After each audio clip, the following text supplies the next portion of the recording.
신명기 11장 26절로 29절입니다. 우리 다 같이 말씀을 찾아서 함께 읽겠습니다. 신명기 11장 26절로 29절. 다 같이 우리 한 목소리로 읽겠습니다. 시작. 내가 오늘 복과 저주를 너희 앞에 두나니 너희가 만일 내가 오늘 너희에게 명하는 너희의 하나님 여호와의 명령을 들으면 복이 될 것이요 너희가 만일 내가 오늘 너희에게 명령하는 도에서 돌이켜 떠나 너희의 하나님 여호와의 명령을 듣지 아니하고 본래 알지 못하던 다른 신들을 따르면 저주를 받으리라. 내 하나님 여호와께서 내가 가서 차지할 땅으로 너를 인도하여 들이실 때에 너는 그리심산에서 축복을 선포하고 에발산에서 저주를 선포하라. 아멘. 정채봉 작가가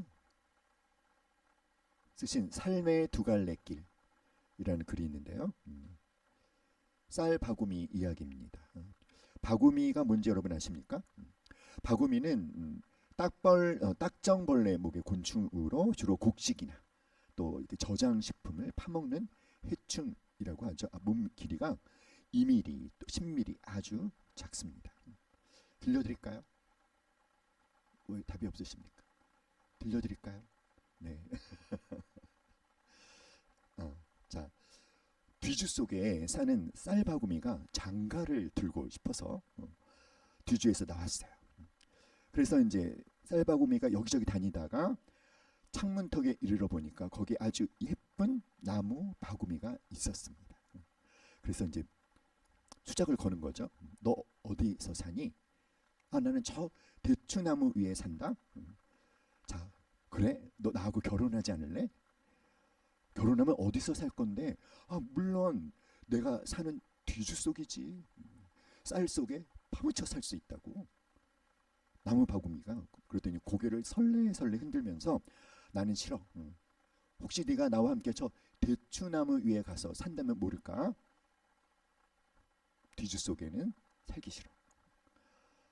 야, 대추나무 위에 추워서 어떻게 사냐? 거기서 먹을 것이나 제대로 먹을 수 있니? 그랬더니 나무 바구미가 이렇게 말합니다. 그럼 넌 먹기 위해서 사냐? 푸른 하늘을 보면서 여행하는 기쁨을 너는 모르지. 아니, 그리고 땀을 흘리며 양식을 얻을 때 기쁜 거지. 거저 먹는 양식이 뭐가 기뻐?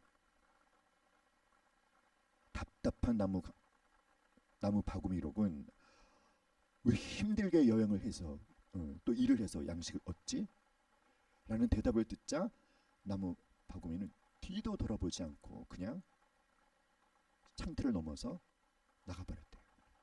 자, 그러자 쌀바구미가 집 안으로 돌아왔습니다. 그리고 여기저기 돌아다니다가 옷장 속에 들어가서 좀한테 장가를 들었습니다. 그런데 그날 밤 집주인이 옷장에 약을 뿌린 거예요. 그래서 어떻게 됐을까요? 이 쌀바구미의 신방이 영안실이 되었습니다. 이야기 끝. 어떤 교훈을 얻습니까, 여러분? 나무 바구미의 선택, 쌀 바구미의 선택. 다른 선택을 했더니 다른 결과. 근데 그것이 어떤 결과예요? 생명과 사망의 결과이더라. 이렇게 우리 삶에는 굉장히 많은 선택해야 되는 기회들이 오죠. 이런 말이 있어요. B와 D 사이에는 C가 있다. 너무 당연한 얘기죠. B와 D 사이에는 C가 있다. 무슨 말일까요?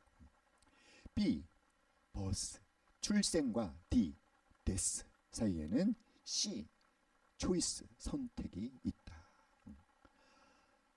그렇죠, 여러분. 오늘도 여러분 아침 일어나자마자 여러 가지 선택을 했어야 했을 것입니다.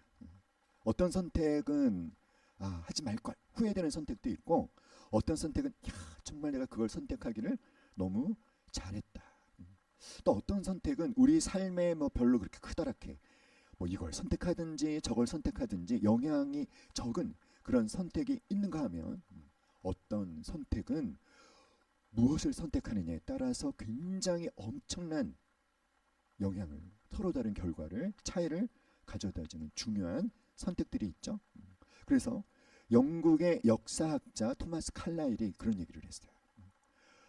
인생의 세 가지 중요한 선택. 첫 번째는 무엇을 할까? 직업에 대한 선택이죠.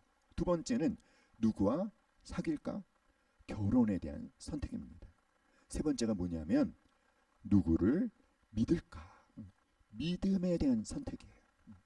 사랑하는 여러분, 이 세 가지 선택은 정말 우리 삶에 커다란 영향을 주는 중요한 선택인데 그 중에서도 누구를 믿을까라고 하는 이 선택은 이 땅에 살아있는 우리의 삶에 굉장히 중요한 영향을 줄 뿐만 아니라 누구를 믿을까? 이 믿음의 선택, 어떤 선택을 하느냐에 따라서 우리의 영원한 운명이 결정되는 것이죠. 그러므로 사랑하는 여러분, 무엇을 할까라는 선택도 잘 해야 되고 누구와 결혼할까라는 선택도 잘 해야 되지만 누구를 믿을까? 이 선택 정말 지혜로운 후회되지 않는 선택을 하실 수 있기를 간절히 기도합니다. 오늘 우리가 읽은 이 신명기 11장에서 하나님은 우리에게 이런 말씀을 하고 계시는 거예요. 하나님께서는, 즉 성경은 인생의 실패와 성공을 뭘까요, 여러분? 다른 어떤 것이 아니라 다 이 하나의 기준, 이 하나의 잣대로만 판단하신다는 것입니다. 어떤 인생이 실패한 인생이며 어떠한 인생이 성공한 인생이냐라는 기준을 하나님은 바로 이 기준 하나로만 판단하십니다. 그게 뭘까요, 여러분? 신명기 11장 26절로 29절 다시 한번 읽어볼까요? 시작. 내가 오늘날 복과 저주를 너희 앞에 두나니 너희가 만일 내가 오늘날 너희에게 명하는 너희 하나님 여호와의 명령을 들으면 복이 될 것이요. 너희가 만일 내가 오늘날 너희에게 명하는 도에서 돌이켜 떠나 너희 하나님 여호와의 명령을 듣지 아니하고 본래 알지 못하던 다른 신들을 쫓으면 저주를 받으리라. 하나님은 인생의 실패와 성공의 기준, 하나님이 그 기준으로 삼으시는 것은 바로 무엇일까요? 하나님의 명령을 들으면 복이고 하나님의 명령을 듣지 않으면 저주다라고 하는 것은 하나님께서 인생의 실패, 성공의 기준으로 삼는 기준은 다른 어떤 것이 아니라 무엇이다? 하나님과의 관계라는 거예요. 하나님과의 관계.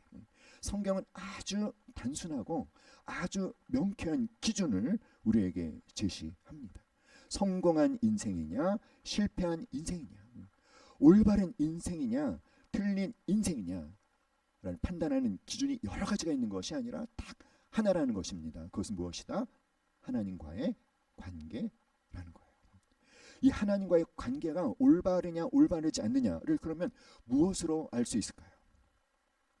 하나님의 말씀을 듣고 순종하면 이 복이 뭡니까? 이 복이 뭐냐면 하나님과 올바른 관계를 갖고 있을 때 누리는 은혜를 복이라고 얘기하는 것이죠. 하나님의 말씀을 떠난다라고 하는 것은 무엇입니까? 하나님과 올바른 관계를 갖고 있지 못한 것이죠. 그것은 저주입니다.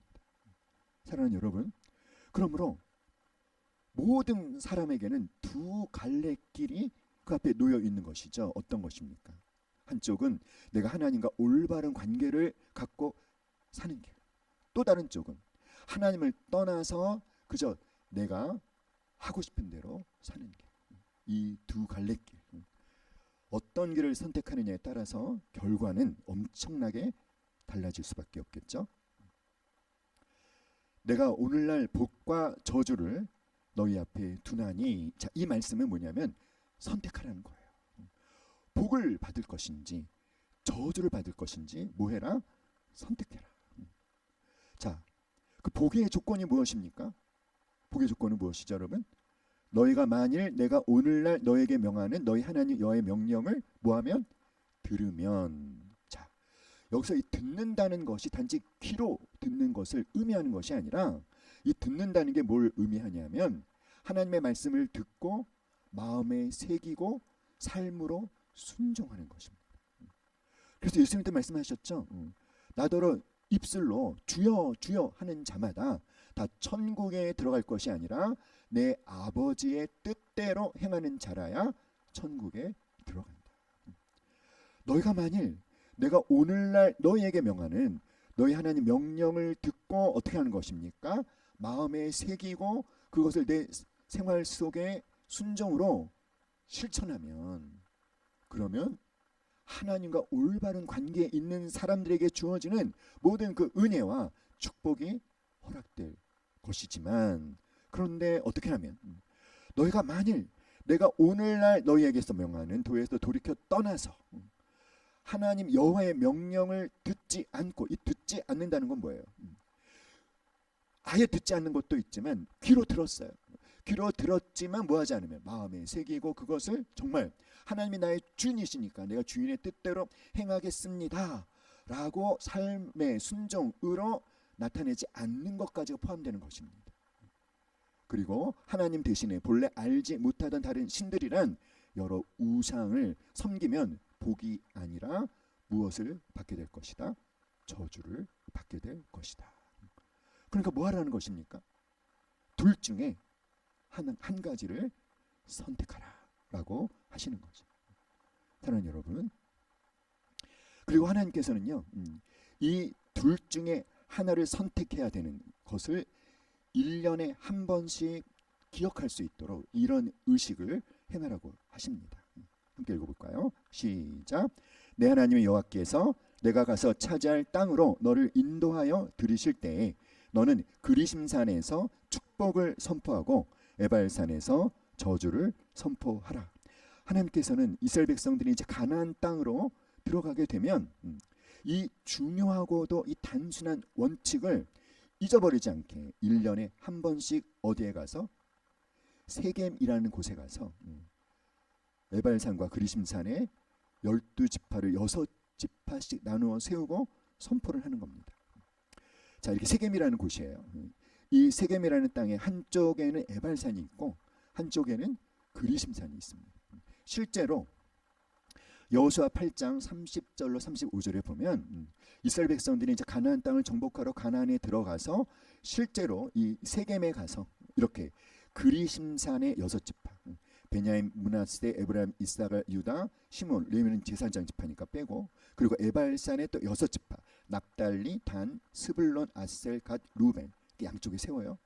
그리고 그 골짜기에는 이제 리더들, 그러니까 레위인들을 세우고 언약궤를 세우고, 그리고 여호수아가 맨 앞에 있으면서 이 제사장들과 레위인들이 자, 어떤 말씀을 낭독하냐면 신명기 28장을 낭독하는 거예요. 이 신명기 28장이 1절부터 14절은 하나님의 말씀을 삼가 듣고 순종하는 자에게는 하나님께서 내가 이런 복을 줄 것이다. 축복, 순종하는 자를 향한 축복의 약속의 말씀이 1절로 14절입니다. 15절로 68절은 듣지 아니하고 불순종하는 자에게는 하나님께서 이런 저주를 내리시겠다라는 저주의 약속에 대한 말씀이에요. 자, 축복의 약속의 말씀이 선포되면 그리심산에 세워진 6지파가 아멘, 아멘 이렇게 하고, 저주에 대한 약속의 말씀이 선포될 때는 에발산에 세워진 이 6지파가 또 아멘, 아멘 화답을 하는 겁니다. 아멘, 아멘 한다는 건 뭐예요? 하나님께 순종하면 내가 너희들이 나에게 순종하면 이런 축복을 줄 거야. 아멘. 하나님 그렇게 하시옵소서. 우리가 그것을 받아들이겠습니다. 너희가 내 말에 순종하지 않으면 이런 저주를 받게 될 것이다. 아멘, 아멘. 예, 하나님 그렇습니다. 우리가 하나님께 불순종하면 그런 저주를 받게 될 것을 또 우리가 받아들이겠습니다. 그래서 그들은 그렇게 한다는 것은 어떤 것을 선택하겠다는 것입니까? 여러분 같으면 축복을 선택하겠습니까? 저주를 선택하겠습니까? 이건 뭐 물어볼 필요가 없는 말이겠죠. 당연히 무엇일까요? 축복이라는 거예요. 그런데 여러분, 이 신명기 28장을 잘 보세요. 동현아, 신명기 27장을 보면은 축복의 약속에 대한 말씀과 저주의 약속에 대한 말씀 중에 무엇에 대한 말씀이 더 많은 분량을 차지하고 있지? 화면을 봐보고. 저주에 대한 말씀이 훨씬 많죠. 이유가 뭘까요? 축복에 대한 말씀보다 저주에 대한 말씀이 많은 이유가 뭘까요?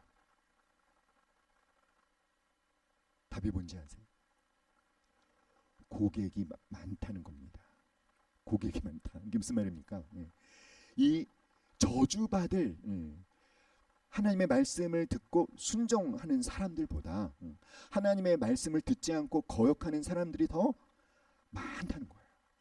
실제로 우리가 구약성경을 쭉 읽어보면 이스라엘 역사를 보면은요, 이 신명기 28장 15절부터 68절에 불순종하는 자들에게는 내가 이런 저주를 부을 것이다 라고 하시니, 하나님의 이 저주에 대한 약속의 이 모든 내용이 하나도 빠지지 않고 이스라엘 백성들에게 다 임했답니다.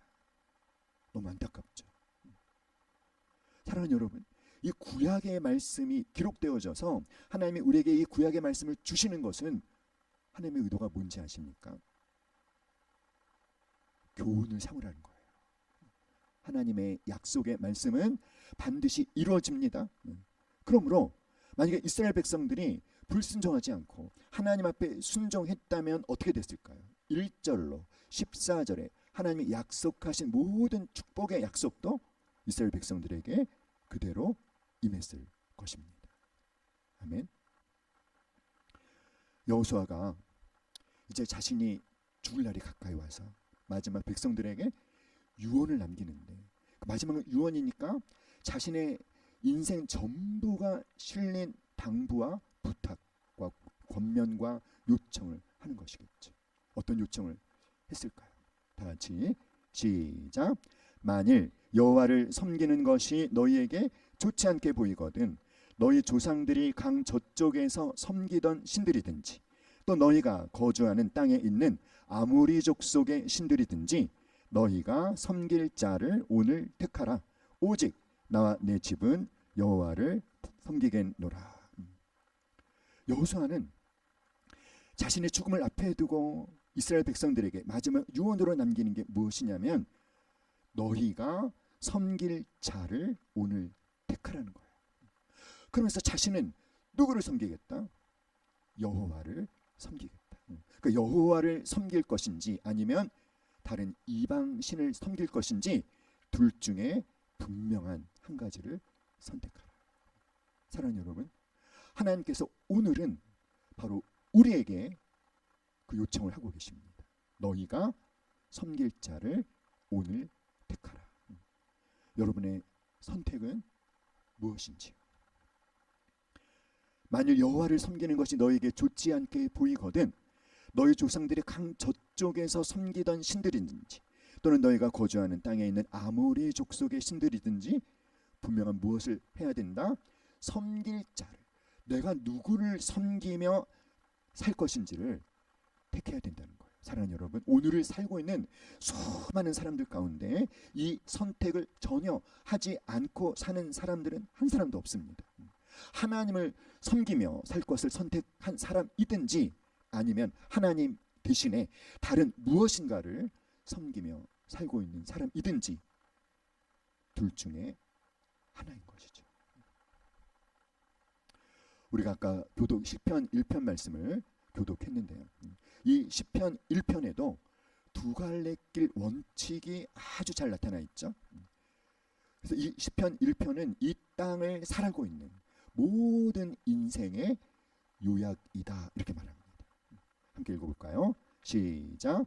복 있는 사람은 악인들의 꾀를 따르지 아니하며 죄인들의 길에 서지 아니하며 오만한 자들의 자리에 앉지 아니하고 오직 여호와의 율법을 즐거워하여 그의 율법을 주야로 묵상하는도다. 그는 시냇가에 심은 나무가 철을 따라 열매를 맺으며 그 잎사귀가 마르지 아니함 같으니 그가 하는 모든 일이 다 형통하리로다. 복 있는 사람, 복 있는 사람 어떤 사람입니까?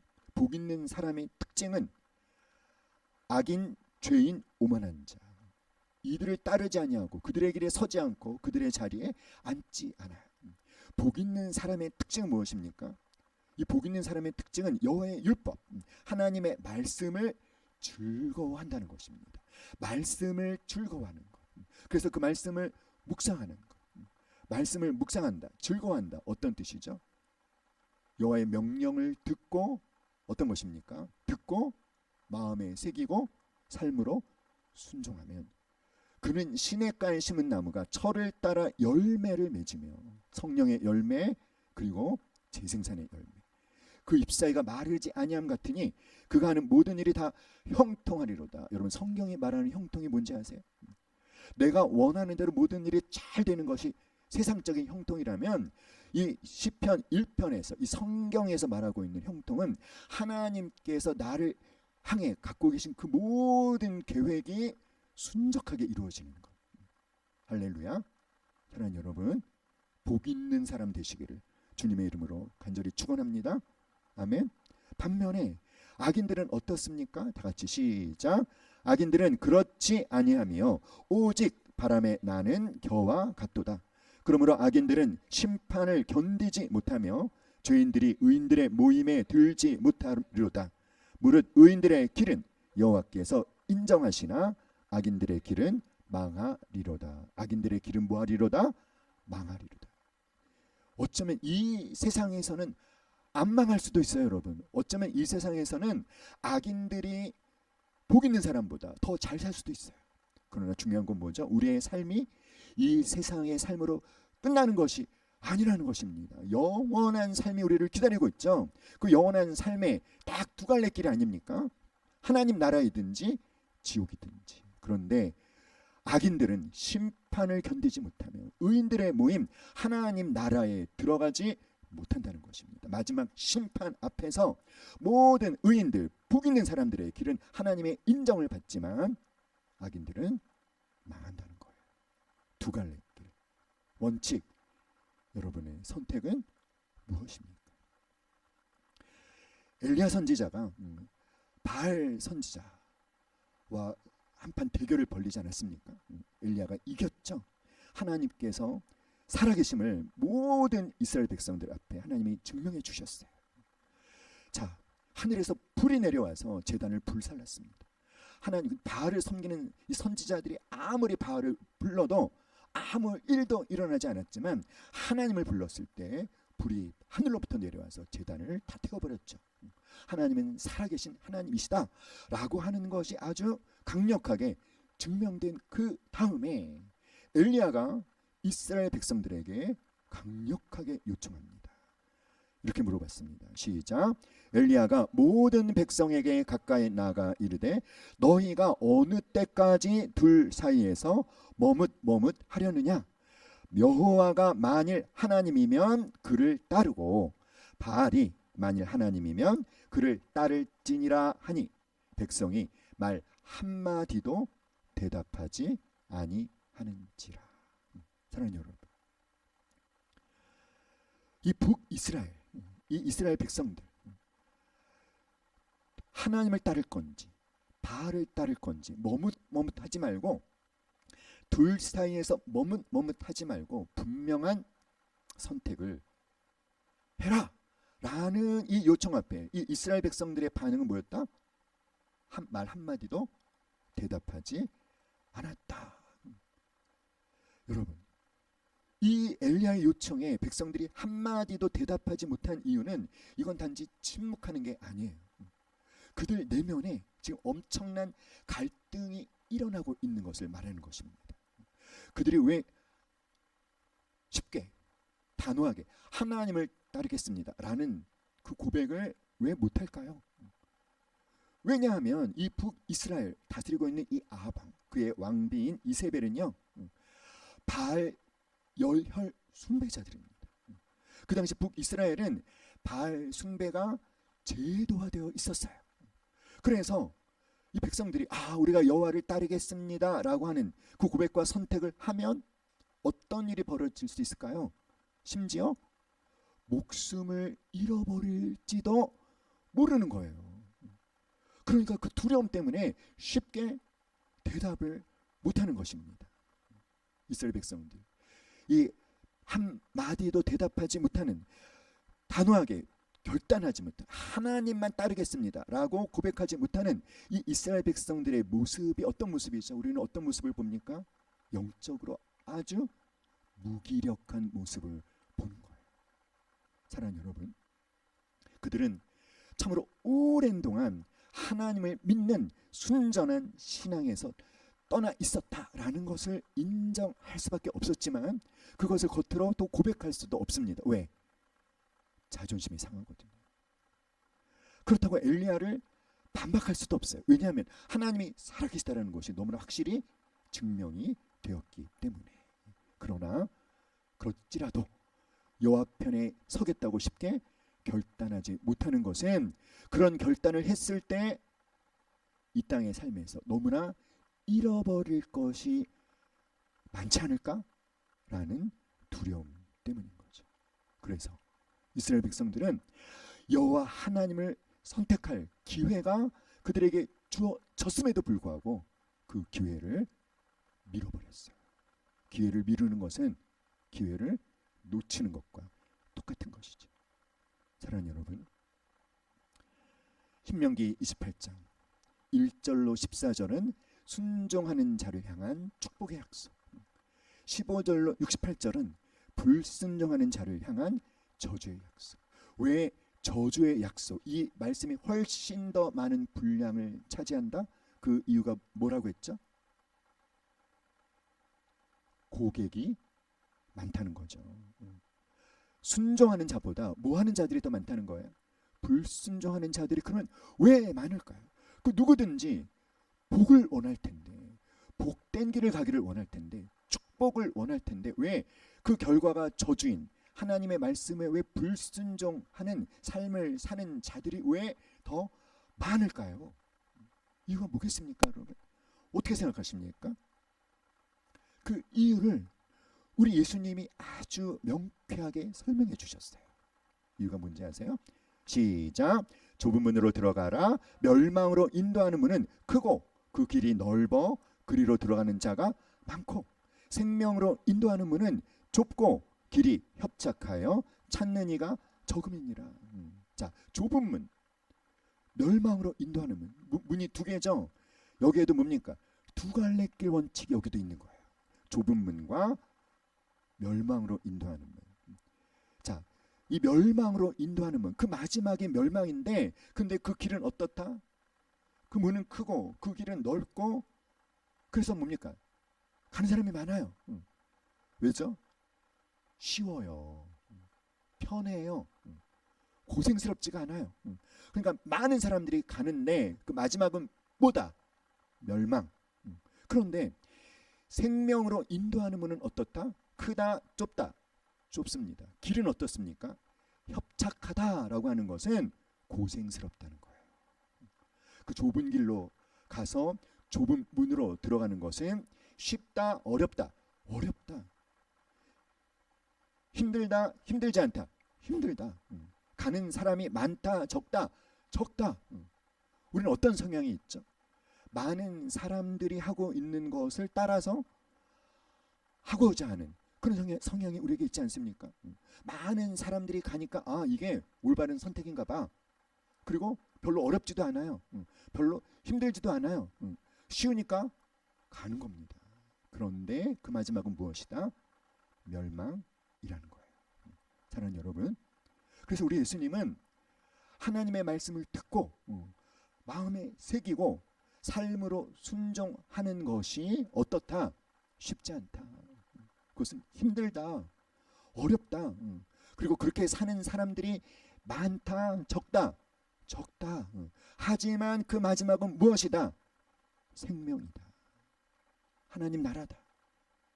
할렐루야. 사랑하는 여러분, 그러므로 우리에게는 지혜로운 선택을 할 필요가 있겠죠. 여러분, 어떤 길을 걸어가시겠습니까? 그래서 어떤 문으로 가시겠습니까? 그래서 어떤 결과를 맞이하길 원하십니까? 두 갈래 길 원칙 둘 중에 분명한 하나를 지혜롭게 선택하는 이 아침이 될 수 있기를 간절히 기도합니다. 다시 한번 신명기 11장 26절로 28절 우리 다시 한번 시작.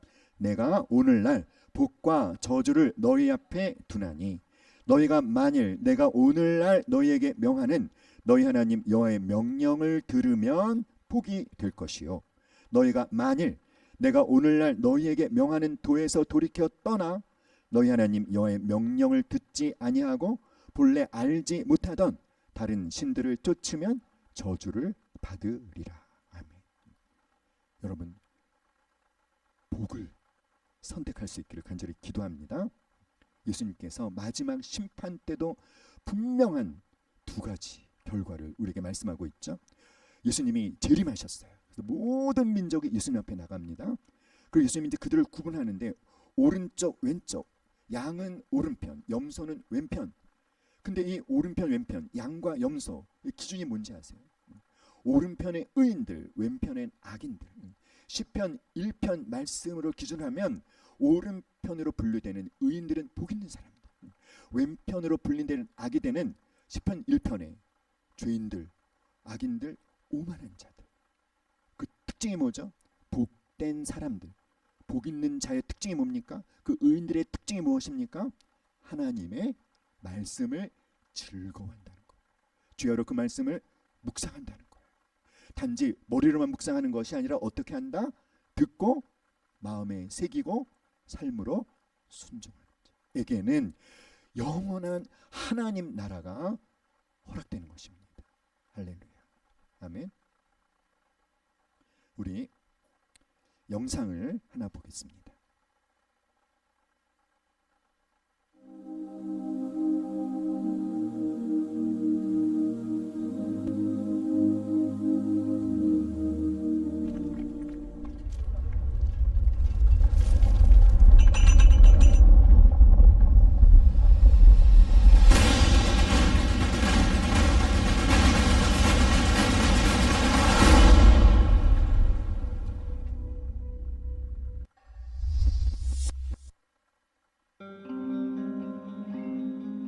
서기 79년 8월 24일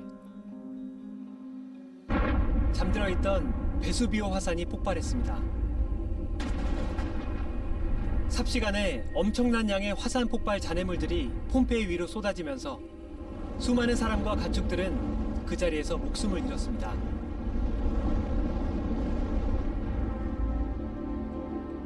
고대 로마 제국의 도시 폼페이는 벼랑간의 화산재 밑으로 사라져버렸죠.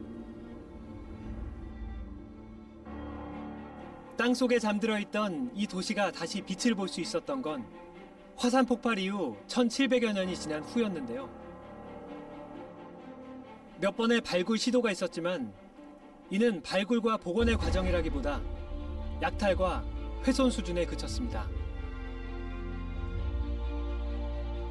1861년 이탈리아의 고고학자 주세페 피오렐리가 발굴 책임자로 임명되면서 제대로 된 발굴 작업이 시작됐죠. 지하 6m 아래 묻혀있던 도시 폼페이는 아이러니하게도 화산재 덕분에 당시 도시 원형이 거의 완벽하게 보존돼 있었는데요. 폼페이는 나폴리만 연안에 있는 고대 로마 제국 도시 중 하나로 지중해에서 중요한 국제무역 도시였습니다. 폼페이는 일정한 간격으로 건축물들이 설계된 계획 도시였으며 도시 곳곳을 이어주는 도로는 모두 포장돼 있었죠. 포럼이라 불리는 광장 주위로는 신전과 행정기관, 시장이 모여 있고 또한 시민들을 위한 공공수도와 공중 목욕탕도 설치돼 있었습니다. 이렇게 잘 보존된 도시의 원형을 보면서 피오렐리는 한 가지 의문점이 생겼습니다.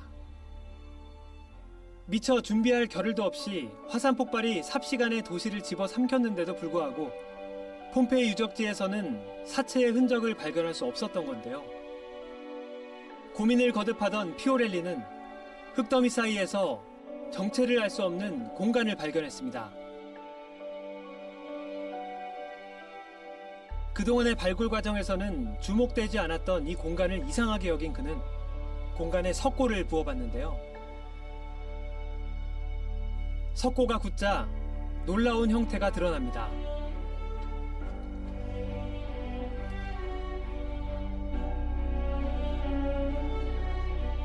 웅크린 채 손으로 입과 코를 막고 있는 남자.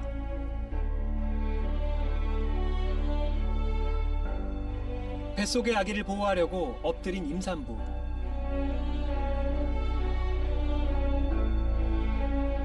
고통 속에 몸부림치는 개.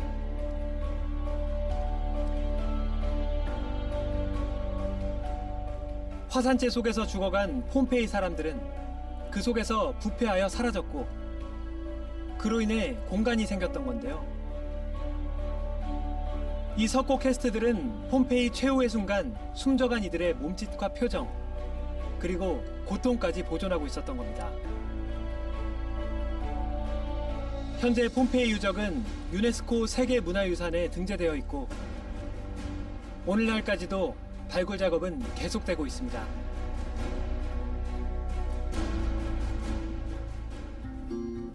네. 우리 사도행전 24장 21절로 27절 말씀 이렇게 보겠습니다. 방금 우리가 이 폼페이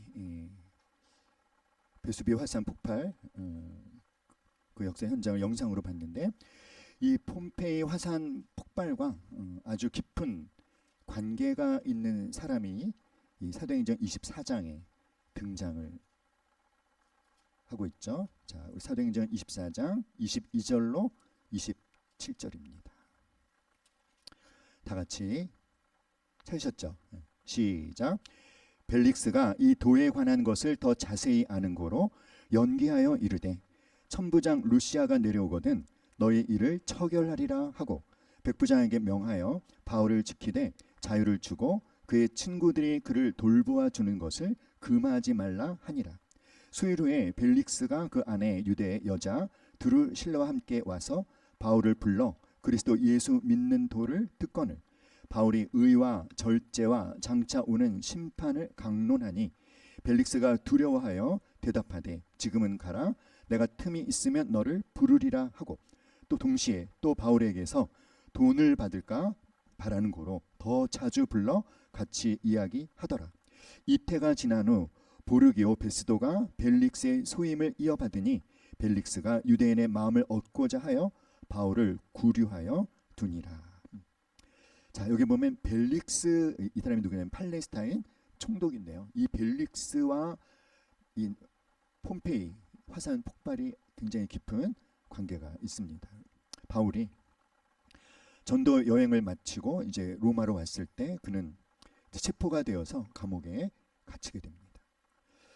그래서 그 팔레스타인 총독이었던 이제 벨릭스에게 신문을 받게 되는데요. 이 벨릭스가 바로 시편 1편에 나오는 악인들이 갖고 있는 모든 특징을 다 갖추고 있는 그런 사람입니다. 벨릭스는 그의 형이 파레스라는 형이 있었어요. 근데 이 형이 굉장히 그 수단과 방법이 탁월한 그래서 온갖 수단과 방법을 동원해서 로마 중앙 정부의 고위직까지 올랐던 자수 성가형 성공한 인물이었습니다. 형이 이제 로마의 권력을 얻었기 때문에 그 형의 뒷배로 이 벨릭스가 그 당시 가장 수입이 좋다라고 알려진 팔레스타인 총독으로 임명이 됩니다. 그러니까 로마의 총독으로 팔레스타인으로 왔으니까 이제 돈과 명예와 향락은 보장된 것이나 마찬가지였죠. 실제로 벨릭스는 굉장한 부자가 되었어요. 그런데 이 벨릭스가 이제 누구를 대면하게 되냐면 바울을 대면하게 되는 거예요. 이 그림은 벨릭스와 그의 아내 유대 여자 두루실라에게 바울이 그리스도의 복음을 가르치는 장면을 그림으로 표현한 것입니다. 수요일에 벨릭스가 그 안에 유대 여자 두루실라와 함께 와서 바울을 불러 그리스도 예수 믿는 도를 듣거늘.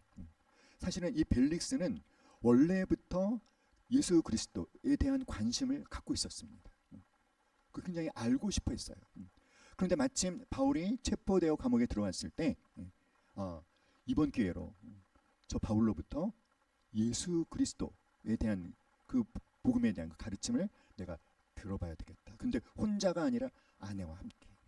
그런데 사실은 이 드루실라가요, 벨릭스가 첫 번째 남편이 아닙니다. 이 벨릭스가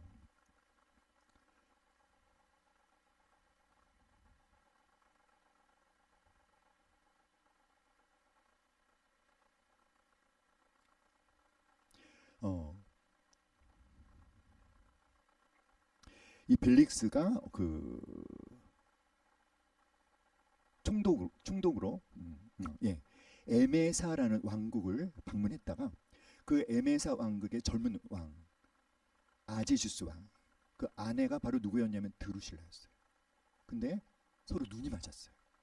그래가지고 강압적으로 그 아제주스 왕으로부터 그 아내를 뺏어서 자기 아내로 삼았습니다.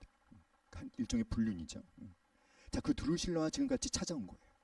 근데 바울이 어떤 얘기를 했냐면 의와 절제와 장차 오는 심판에 대해서 강론을 했습니다.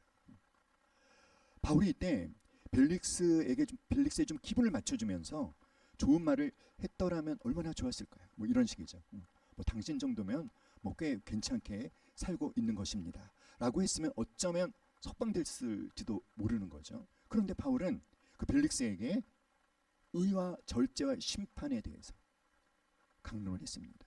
벨릭스는 뇌물을 받아서 부정부패로 재산을 축적한 사람이고, 그리고 아내도 그쵸? 불륜을 통해서 남의 여자를 강탈해 온 이 벨릭스가 의에 대해서, 절제에 대해서, 특별히 하나님의 죄에 대한 심판에 대한 말씀을 들었을 때 얼마나 마음이 불편했겠습니까? 죄책감도 느꼈겠죠. 그래서 어떻게 했다? 벨릭스가 두려워했어요. 두려워했다는 건 무엇이죠? 마음이 찔림을 받은 겁니다.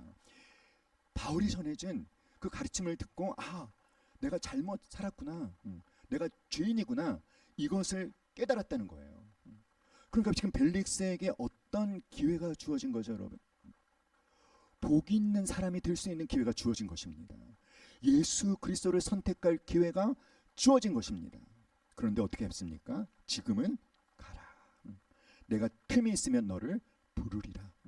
복 있는 사람이 될, 생명의 길을 갈 기회가 그의 눈앞에, 그의 코앞에 쥐어져 있었음에도 불구하고 그것을 선택하는 것을 미뤘어요. 이 기회를 미루는 것, 여러분 이것이 뭔지 아십니까? 사단의 전략입니다.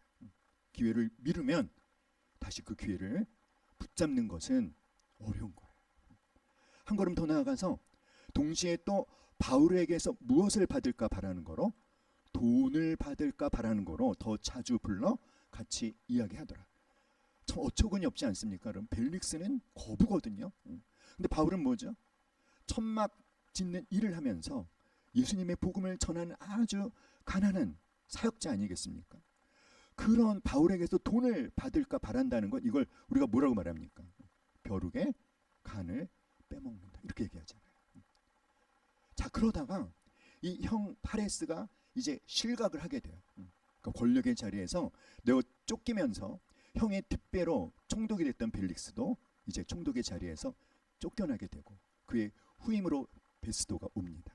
그러면 이때 사실 바울을 석방시켜 주었어야 하는데 유대인들의 마음을 얻고자 바울을 계속 구금해 두는 거죠.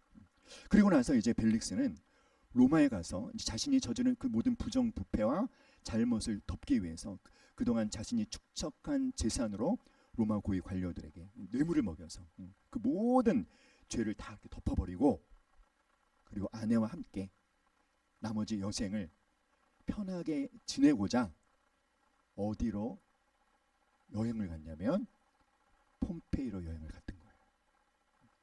폼페이로 여행을 가서 그 풍요와 향락의 도시에서 모든 것이 완벽하게 잘 갖추어진 그 폼페이에서 나머지 여생을 즐겁게 살자 하며 폼페이로 갔다가 마침 베수비오 화산이 폭발할 때 그 현장에서 죽었습니다. 기쁨의 삶, 즐거움의 삶을 선택했지만 그 마지막이 무엇이었다? 사망이었다라는 거예요. 사랑하는 여러분, 이 땅에서의 우리의 삶이 언제 끝나게 될지 전혀 예측할 수가 없습니다. 그렇죠? 실제로 복 있는 사람이 아닌 악인의 길을 걸어가는 사람들이 그러나 이 세상에서는 어쩌면 더 풍요롭고 더 여유 있게 더 즐겁고 그런 삶을 살고 있을지도 모르나 그러나 마지막은 무엇이다? 멸망이라는 거죠.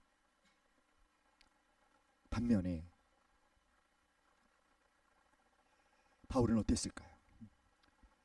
바울은 이제 자신의 삶을 마무리하면서 이렇게 고백을 합니다. 다 같이 시작. 나는 선한 싸움을 싸우고 나의 달려갈 길을 마치고 믿음을 지켰으니 이제 후로는 나를 위하여 의의 면류관이 예비되었으므로 주 곧 의로우신 재판장이 그날에 내게 주실 것이며 내게만 아니라 주의 나타나심을 사모하는 모든 자에게 도니라. 할렐루야. 사랑하는 여러분, 벨릭스가 선택한 길과 바울이 선택한 길, 이 두 갈래 길 중에 오늘 이 아침 여러분, 우리는 바울의 길을 선택할 수 있기를 간절히 기도합니다. 물론 그 길은 쉽지 않아요. 어렵습니다. 힘듭니다. 그리고 그 길로 가는 사람은 적을 수도 있습니다. 그래서 마치 내가 이 세상에서 뒤처지는 것처럼 느껴질 수도 있습니다. 그러나 여러분, 이 땅에서의 삶이 전부가 아니라는 것 여러분 잘 알고 계시죠? 믿습니까? 아멘. 그러므로 두 갈래 길 중에서 생명의 길, 사망의 길 중에서 생명의 길을 선택하는 벨릭스가 선택한 길과 바울이 선택한 길 중에서 바울의 길을 선택하는 그 길이 힘들고 어려울지라도 주님을 의지하고 끝까지 완주해내는 저와 여러분 될 수 있기를 간절히 기도드립니다. 다 같이 시작. 좁은 문으로 들어가라. 멸망으로 인도하는 문은 크고 그 길이 넓어 그리로 들어가는 자가 많고 생명으로 인도하는 문은 좁고 길이 협착하여 찾는 이가 적음이니라. 아멘. 생명으로 인도하는 문을 함께 가는 우리 모두가 될 수 있기를 간절히 축원합니다. 찬양하겠습니다.